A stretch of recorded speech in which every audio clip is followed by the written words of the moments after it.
গত 7ই আগস্ট 2024 তারিখে ধলাই জেলা হাসপাতালে জন্ম নেওয়া 670 গ্রাম ওজনের এক নবজাতকের উন্নত চিকিৎসায় জীবন রক্ষা করার ক্ষেত্রে সাফল্য পেয়েছেন রাজ্যের প্রধান রেফারেল জিবিপি হাসপাতালের চিকিৎসকরা।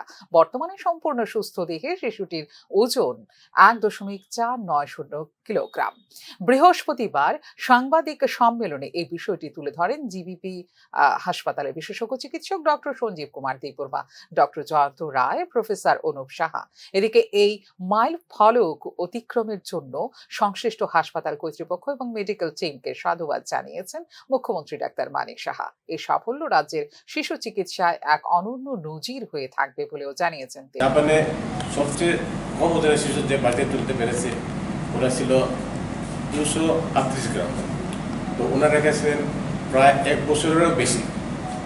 তো আমরা যদি এই শিশুকে ধরে নেই যে 7 মান্থস মানে 7 মাসে জন্মেছে, তাহলে ডিসচার্জ দেওয়া পর্যন্ত ওর কারেক্টেড জেস্টেশনাল এজ প্রায় আমরা মোটামুটি মানে 9 মাসের বা 10 মাসের কাছাকাছি এনে আমরা ডিসচার্জ করতে পেরেছি।